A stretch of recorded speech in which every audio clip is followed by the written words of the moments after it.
Hello everyone, কেমন আছেন সবাই? আশা করি সবাই ভালো আছেন। আস্ক মি এনিথিং পরিবারের পক্ষ থেকে সবাইকে স্বাগতম জানাচ্ছি। ডিসক্রিট ম্যাথমেটিক্সের আজকের পর্বে আমরা কথা বলবো রুলস অফ ইনফারেন্স নিয়ে। তো অলরেডি আমাদের চ্যানেলটিকে যারা সাবস্ক্রাইব করেছেন তাদেরকে ধন্যবাদ জানাচ্ছি, এবং যারা সাবস্ক্রাইব করেননি তারা অবশ্যই সাবস্ক্রাইব করে নেবেন, যাতে নতুন নতুন ভিডিও আপনাদের সামনে সবার আগে চলে আসে। তো চলুন আজকের জার্নিতে। তো আজকে আমরা যে টপিক নিয়ে কথা বলতে চাচ্ছি সেটা হচ্ছে রুলস অফ ইনফারেন্স। তো রুলস অফ ইনফারেন্সটা আসলে কি আমি আগে সেটা একটু বলে নিই। সেটা হচ্ছে কোনো একটা প্রপোজিশন লজিকের যে ভ্যালিড আর্গুমেন্ট আছে সেটা ভ্যালিড আর্গুমেন্ট কিনা সেটা চেক করে। তো একটা প্রপোজিশনাল লজিকে ভ্যালিড আর্গুমেন্ট চেক করতে হবে কিভাবে। তো প্রথমেই বলে নিচ্ছি, একটা প্রপোজিশনাল লজিকে যদি অনেকগুলা প্রপোজিশনাল স্টেটমেন্ট থাকে, এবং সেইগুলো যদি কানেকটিভস দিয়ে অ্যাড করা থাকে, তখন সেই সবগুলো থেকে আমরা বের করতে পারি যে সেই যে আর্গুমেন্টটা ক্রিয়েট হলো সেই আর্গুমেন্টটা আসলে রুলস অফ ইনফারেন্সের মাধ্যমে আমরা সেই আর্গুমেন্টটাকে চেক করি সেটা ভ্যালিড অর ইনভ্যালিড। তো ভ্যালিড চেক করার কিছু নিয়ম আছে, আমি সেটা বলে নিই। যেমন ফার্স্ট কথা হচ্ছে আমাদের সেখানে অনেকগুলো প্রেমিসেস থাকতে হবে। প্রেমিসেস কি আমরা যদি একটু বলি, এখানে একটা এক্সাম্পল আমি নিয়েছি। If you have a current password then you can log on to the network. তোমার যদি একটা পাসওয়ার্ড থাকে তাহলে তুমি নেটওয়ার্কে লগ ইন করতে পারবে। আমি যদি এটাকে পি এবং এটাকে কিউ ধরে নিই, তাহলে কি, যদি আমার একটা পাসওয়ার্ড থাকে তাহলে আমি লগ ইন করতে পারবো এটা। তো এইটাকে যদি আমি এখন ভেঙে ভেঙে লিখি, যদি আরেকটু ভেঙে ভেঙে লিখি এইভাবে, সরি, যে আমাদের যদি আমার কাছে একটা কারেন্ট পাসওয়ার্ড আছে, I have a current password, তার জন্যে দেয়ারফোর এই সাইনটাকে অতএব বলা হয় বাংলায়, ইংলিশে আমরা দেয়ারফোর বলবো এখানে। দেয়ারফোর কি হবে, আমি লগ ইন করতে পারবো কোথায়, নেটওয়ার্কের ভেতরে। আমি যদি এভাবে লিখি একটু ভেঙে ভেঙে, তাহলে কি হচ্ছে, এখানে অনেকগুলো আর্গুমেন্ট ক্রিয়েট হয়েছে। দেখেন, একটাতে বলা আছে হচ্ছে যদি আমার পাসওয়ার্ড থাকে তাহলে আমি লগ ইন করতে পারবো, আমার কাছে একটা পাসওয়ার্ড আছে সো আমি লগ ইন করতে পারবো। এখন এই যে আমি এতগুলো কথা লিখলাম, এর ভেতরে এই যে যা লেখা আছে এখানে দুইটা দেয়ারফোরের আগে, এই দুইটাকে আমরা বলবো হচ্ছে প্রিমিসেস। এই আর্গুমেন্টগুলোকে বলা হবে প্রিমিসেস। এবং নেক্সট কন্ডিশন বলা আছে যে ভ্যালিড আর্গুমেন্ট হতে হলে ফার্স্ট তার একটা কনক্লুশন থাকা লাগবে। আমাদের এখানে একটা কনক্লুশন আছে, এটাকে আমরা বলবো হচ্ছে কনক্লুশন। এবং থার্ড যে রুলটা বলা আছে সেটা হচ্ছে আউটপুট ট্রু। এই অ্যান্সারটা ট্রু হতে হবে। সাথে সাথে আমি বলি, এই যতগুলো এখানে প্রপোজিশনাল লজিক আছে বা যতগুলো স্টেটমেন্ট আছে সবগুলো স্টেটমেন্ট হতে হবে। দ্যাট মিন্স এই যে আমার এখানে যে তিনটা লাইন লিখেছি এই সবগুলো টটোলজি হতে হবে। যদি টটোলজি হয় তখনই আমি বলতে পারবো যে সেটা একটা ভ্যালিড আর্গুমেন্ট। ওকে, তো কীভাবে টটোলজি আমি দেখি, আমি যদি ধরে নিই এই যে পিটা হচ্ছে সে ট্রু রিটার্ন করে। ওকে, যে you have a current password, এই কন্ডিশনটা বা এই স্টেটমেন্টটা ট্রু। যদি এই স্টেটমেন্টটা ট্রু হয় দ্যাট মিন্স এই পিটা ট্রু হবে। তো পি ট্রু হলে পি ইমপ্লাইজ কিউ কখন ট্রু হয়, পি ইমপ্লাইজ কিউ এরটা কখন ট্রু হবে, শুধুমাত্র টি এফ যদি হয় সেক্ষেত্রে ফলস হয়, বাকি সব ক্ষেত্রে ট্রু হবে। যদি এখানে এফ হয় তখনই সেটা ফলস হবে, বাকি সব ক্ষেত্রে ট্রু। তো যেহেতু আমরা বলছি এটাকে টটোলজি বানাবো, সো আমি ধরে নিলাম যে এটাও ট্রু, তার মানে এটার আউটপুট ট্রু আসবে। এই কিউ ট্রু বলতে দ্যাট মিন্স আমাদের লাস্টে যে কিউটা আছে সেটাও ট্রু, তার মানে আমাদের প্রেমিসেস ট্রু এবং সাথে কনক্লুশনও ট্রু, তার মানে সবগুলোই হচ্ছে টটোলজি। তো এই ক্ষেত্রে আমরা বলতে পারবো এই যে এক্সাম্পলটা সেটা একটা ভ্যালিড আর্গুমেন্ট। তো আমরা আরেকটা এক্সাম্পল দেখি যেটাতে আমরা দেখতে পারবো যে সেটা ভ্যালিড আর্গুমেন্ট না নন ভ্যালিড। যেমন পি ইমপ্লাইজ কিউ, পি এবং বলা আছে কিউ। আমরা যদি উপরের কথা ধরেই দেখি কি বলা আছে, পি ইমপ্লাইজ কিউ, এখানে পি ধরা আছে। তা আমরা এখন যদি বলি যে এই পিটা হচ্ছে, সরি এটা তো আমি করলামই এক্সাম্পলটা, হ্যাঁ এক্সাম্পলটা একটু চেঞ্জ করে নিই, এটা তো আমি একটু আগেই দেখাইলাম। হ্যাঁ, এক্সাম্পলটা একটু চেঞ্জ করে নিলাম। তো এই ক্ষেত্রে আমি ধরলাম এই কিউ যদি ট্রু হয়, আমি যেহেতু এটাকে পি ট্রু ধরে নিয়েছিলাম, এখানে আমি ধরলাম এই কিউটা হচ্ছে ট্রু। ওকে, কিউটা যদি ট্রু হয় দ্যাট মিন্স এই কিউটা ট্রু হবে। তো এই কিউ ট্রু তাহলে পি কি হলে আমাদের আলটিমেট ইমপ্লাইজটা কি হবে? পি যদি ফলস হয় বা যদি ট্রু হয় তাহলে আমাদের ইমপ্লিকেশনটা ট্রু হবে। ওকে, যদি ফলস হয় তাহলে ট্রু হবে, যদি ট্রু হয় তাহলে ট্রু হবে, কারণ ফলস ইমপ্লাইজ ট্রু, ট্রু হবে, ট্রু ইমপ্লাইজ ট্রু, ট্রু হবে। তো যদি এটা ফলস ট্রু হয় তাহলে তো লাস্টের এটাও ট্রু হবে, আমাদের এতে কোনো সমস্যা নেই, আমাদের এটা টটোলজি হলো।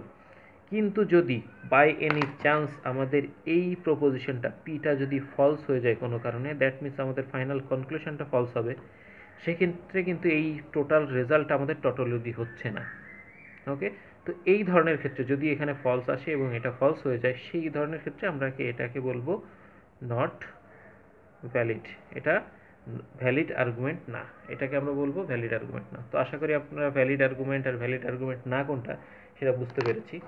তো আমরা এখন কিছু রুলস দেখি যে রুলস অফ ইনফারেন্সে কী কী রুলস আছে। আসলে আমরা কিছু রুলস সম্পর্কে একটু পরিচিত হই। ফার্স্ট হচ্ছে মডুস পনেন। ফার্স্ট যে রুলটা সেটা হচ্ছে মডুস পনেন। এখানে কি বলেছে?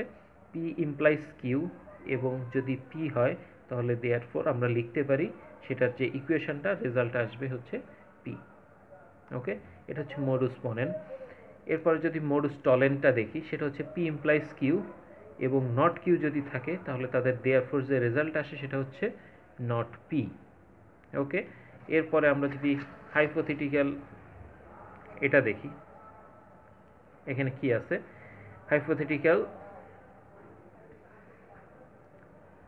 হাইপোথেটিক্যাল সাইলোসিজম, এখানে P implies Q, Q implies R, যদি এই কন্ডিশনটা থাকে তাহলে আমরা দেয়ারফর লিখতে পারি পি ইমপ্লাইজ আর। এখানে আছে ডিসজাংটিং সাইলোসিজম, এখানে যদি পি এবং কিউ এর ভেতরে অর সম্পর্ক থাকে এবং নট পি হয় তাহলে দেয়ারফর আমরা লিখতে পারি সেটা হবে হচ্ছে কিউ। ওকে, তো এইভাবে আমাদের অ্যাডিশন, সিম্পলিফিকেশন, কনজাংশন এবং রিজলিউশন টোটাল 8টা রুলস আছে। আমরা এই 8টা রুলসের বিস্তারিত কোনটা কিভাবে কাজ করে সেটা আমাদের নেক্সট পর্বে জানবো, যে আমাদের মডুস পনেন কিভাবে কাজ করে বা মডুস টলেন কিভাবে কাজ করে, আমরা একটু পরেই জানবো সেটা। তো তার জন্য আমাদের সাথে থাকুন। ওকে, তো আমরা এখন দেখব মডুস পনেনের একটু ব্যাখ্যা বলি বা যাই বলি, আমরা মডুস পনেনটাকে একটু ব্যাখ্যা করে দেখার চেষ্টা করি। ওকে, এই হচ্ছে আমাদের মডুস পনেনটা ছিল। আমি ব্যাখ্যা করার জন্য একটা এক্সাম্পল নিয়ে নিয়েছি এখানে, সেটা হচ্ছে if it is raining then I will study IT. Okay, তো if it is raining then I will study IT, আমরা যদি ইট ইজ রেইনিংটাকে পি, আই উইল স্টাডিটাকে কিউ ধরে নিই, তাহলে কি বলা হচ্ছে এখানে? যদি বৃষ্টি হয় তাহলে আমি আইটি স্টাডি করব। ওকে, এই এই লাইনটা থেকে যদি আমি একটু ভাগ করে লিখি, যে if it is raining, if it is raining, তাহলে কি হবে? আমি লিখলাম ইফ ইট ইজ রেইনিং, তো দেয়ারফর আমাদের অপশনটা কি ছিল? আমাদের রেজাল্ট আসবে হচ্ছে কিউ। কিউ মানে কি? আমাদের রেজাল্টটা হচ্ছে দেয়ারফর, মানে এটা হচ্ছে conclusion, therefore I will study IT. Okay, তো এই ক্ষেত্রে যদি আমাদের রেজাল্ট এরকম আসে, আমি এটার অন্য একটা সাইনও বলতে পারি। আমরা যদি এভাবেও লিখি এটা ইমপ্লাইজ কিউ, তাহলেও দেয়ারফর কিউ রেজাল্ট আসবে। আমরা যদি আগে পরে করে লিখি তারপরেও রেজাল্টটা কিউ আসার কথা। এখন আমি যেটা বলেছিলাম আসলে, যে রুল অফ ইনফারেন্সের ক্ষেত্রে আমাদের সবগুলো যে স্টেটমেন্ট থাকবে সেই স্টেটমেন্টগুলোর প্রত্যেকটার একসাথে করে যদি আমাদের রেজাল্ট আসলে টটোলজি আসে, তাহলেই আমাদের ধরতে হবে যে এটা রুল অফ ইনফারেন্সের একটা ভ্যালিড আর্গুমেন্ট। তা সেটা কীভাবে? আমাদের ফার্স্ট স্টেটমেন্ট ছিল হচ্ছে পি ইমপ্লাইজ কিউ, এবং সেকেন্ডটা হচ্ছে অ্যান্ড পি যদি হয় তাহলে আমরা বলতে পারি এই টোটালটা ইমপ্লাই করে কিউকে। তাহলে এই কিউ এর এইটাকে আমরা এখন একটু ট্রুথ টেবিল দিয়ে দেখি, আসলে প্রমাণ করে দেখি যে আসলে টটোলজি হয় কিনা। ওকে, তো আমরা একটা ট্রুথ টেবিল লিখে নিব, যেহেতু আমাদের এখানে ভেরিয়েবল 2টা, তো আমাদের 5টা সারি নিলেই হবে, 2 3 4 5। ওকে, পি নিয়ে নিলাম, কিউ নিয়ে নিলাম, এখানে নট নেই, তো আমি প্রথমে পি ইমপ্লাইজ কিউ, এরপরে পি ইমপ্লাইজ কিউ সাথে হচ্ছে অ্যান্ড পি, এবং লাস্টে P implies Q and P implies Q, এটা বের করব।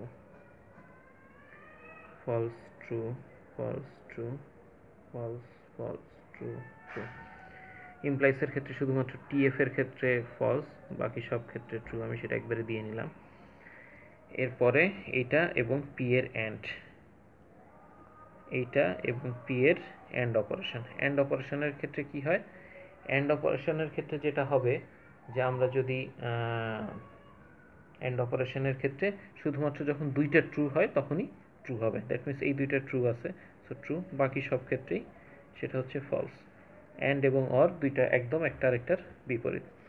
এখন হচ্ছে আমরা যেটা করতে যাচ্ছি, এই যে টোটালটা আছে এই টোটালটা ইমপ্লাইজ কিউয়ে যাব। তো এখানেও দেখি আমরা টিএফ আছে নাকি, কোথাও টিএফ নেই, কিন্তু সব F F true, F T true, F F true, টি টি ট্রু।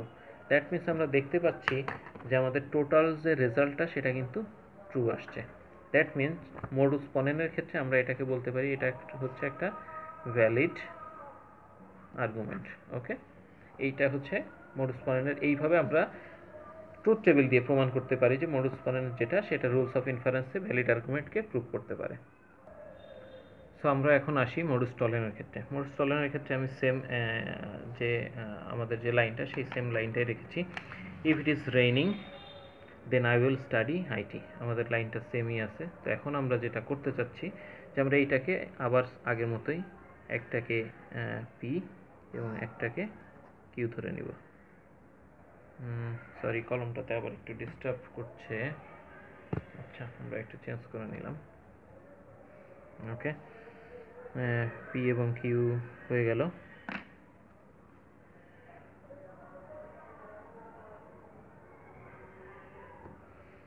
আচ্ছা, এরপরে এখন আমি যদি এটা লিখি তাহলে কি হবে, পি ইমপ্লাইজ কিউ। ওকে, এটার যদি আমি ইমপ্লিকেশন করি তাহলে পি ইমপ্লাইজ কিউ হবে। এখন মডুস টলেনের ক্ষেত্রে কি ছিল, দেন আই উইল স্টাডি বা I will not study discrete math. আমাদের পরের লাইনটা ছিল যদি এরকম হয়, I will not study IT, আমি আইটি পড়বো না। এটা যদি আমাদের নেক্সট লাইন হয়, দ্যাট মিনস আমাদের প্রেমিসেসের নেক্সট লাইন এটা হয়, তাহলে সেটা কি হবে, not Q. P implies Q এবং নট কিউ এর যদি আমরা দেয়ারফর করি তাহলে আসবে হচ্ছে নট পি। দ্যাট মিনস আমরা বলতে পারি কিউ কিউ কাটা যাবে, পি এর সাথে নট আসবে। দ্যাট মিনস আমাদের ফাইনাল লাইনটা কি হলো, if it is not raining then I will not study IT. ওকে, যদি বৃষ্টি না হয় তাহলে আমি আইটি পড়বো না। তো এই ক্ষেত্রে আমরা যদি আমাদের স্টেটমেন্টটা সাজাই, P implies Q and not Q implies not P. Okay, তো এই টোটালটার ক্ষেত্রে আমরা যদি এখন ট্রুথ টেবিল করে দেখি যে আসলে আমাদের কি আসে, আমরা যদি একটা ট্রুথ টেবিল ড্র করি তাহলে আমরা দেখতে পারবো। সবগুলোতে প্রমাণ আমি দেখাচ্ছি না, আমি প্রথম দুইটাতে একটু প্রমাণটা দেখিয়ে নিলাম যাতে সবাই বুঝতে পারি আসলে। P Q not Q, P implies Q, P implies Q and not Q, P implies Q and not Q implies not P. Okay, false true, false true, false false, true true, not টা দিয়ে দিই, true false true false, P implies Q, true true false true, P implies Q and not, এই দুইটার ভিতরে and operation হলে true false false false. এখন হচ্ছে এই কলামের সাথে, সরি আমাদের একটা নট পি ছিল, নট পিটা, আচ্ছা নট পি আমি করে নিই, কোথায় করা যায়, আমি বাইরে এখানে করে নিচ্ছি এটার সাথে নট পি, এটা একটু মিস্টেক হয়ে গেছে আর কি। সো ফলস ফলস এটার ক্ষেত্রে ফলস, এটার ক্ষেত্রে ফলস হচ্ছে, ওকে হয়ে গেল। তো আমরা এখন যেটা করব সেটা হচ্ছে এইটা ইমপ্লাইজ নট বি। তো টি টি এটার ক্ষেত্রে true, F T true, F F true, F F true. তো যেহেতু আমরা দেখলাম এখানে সবগুলো লাস্টের যে রেজাল্ট পুরোটাই টটোলজি এসছে, দ্যাট মিনস এটা হচ্ছে একটা ভ্যালিড আর্গুমেন্ট। তো এই ছিল মডুস পনেন এবং মডুস টলেন। আমরা নেক্সট ভিডিওগুলোতে বাকি যে রুলগুলো আছে সেগুলো প্রুফ করে বা এক্সাম্পল দিয়ে দেখানোর চেষ্টা করব। আমাদের সাথে থাকার জন্য ধন্যবাদ। সবাই ভালো থাকবেন, সুস্থ থাকবেন।